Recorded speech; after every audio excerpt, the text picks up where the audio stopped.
जळगावमध्ये विधानसभा निवडणुकीत मतदारांची सहानुभूती मिळवण्यासाठी अपक्ष उमेदवारांनी चक्क स्वतःच्या घरावर गोळीबार केलाय।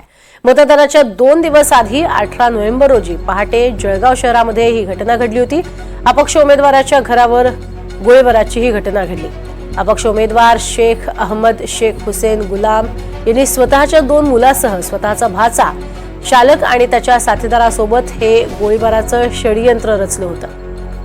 जळगाव पोलिसांच्या तपासातनं ही धक्कादायक माहिती उघडकीस आली आहे। या प्रकरणात जळगाव स्थानिक गुन्हे शाखेच्या पथकानं 3 जणांना अटक केली आणि 2 जण मात्र फरार आहेत।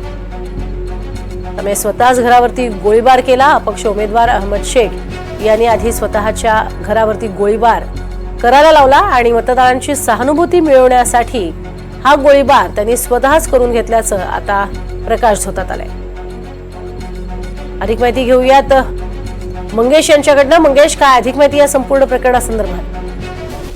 नक्कीच प्रज्ञा, खरं तर मतदानाच्या 2 दिवसा अगोदर जे आहे जळगाव शहर विधानसभा मतदारसंघातील अपक्ष उमेदवार शेख अहमद शेख हुसेन गुलाम यांनी जे आहे आपले शालक भाचा आणि 2 मुलांसमवेत एक षडयंत्र रचून जे आहे आपल्याच घरावरती गोळीबार करून खरं तर मतदारांची सहानुभूती मिळवण्याचा प्रयत्न केल्याची एक गंभीर बाब जी आहे ती पोलीस तपासात निष्पन्न झालेली आहे।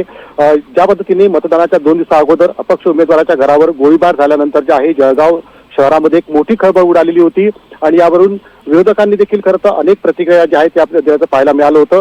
मात्र ज्या पद्धतीने अपक्ष उमेदवार जे होते हुसेन गुलाम यांच्या घरावरती गोळीबार झाला होता, त्यामध्ये 2 राऊंड जे आहेत त्यांच्या घरावरती फायरिंग झालेली होती।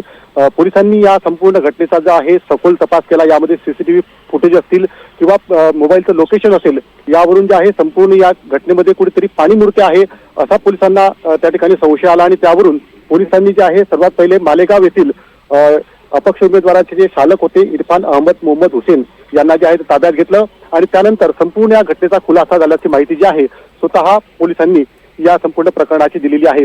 एकंदरीतच या प्रकरणामध्ये अपक्ष उमेदवार जे खरं तर माजी सेवानिवृत्त शिक्षक आहेत शेख अहमद शेख हुसेन गुलाम यांना देखील पोलिसांनी ताब्यात घेतलेला आहे।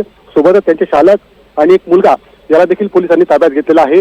जो मेन मास्टर माइंड यामधला जो त्यांच्या चालकाचा साथीदार होता ज्यांनी या घरावरती गोळीबार केला होता तो सध्या फरार असून त्याचा आता पोलिसांकडून शोध सुरू आहे। प्रज्ञा, नक्कीच मंगेश, तुर्तास धन्यवाद या संपूर्ण माहितीसाठी। मात्र आपण बघतोय माजी शिक्षक असूनही अशा प्रकारची घटना त्यांनी स्वतः घडवून आणली आणि त्यांचा मुलगा कायद्याचं शिक्षण घेणारा होता, हेही त्याहून विशेष।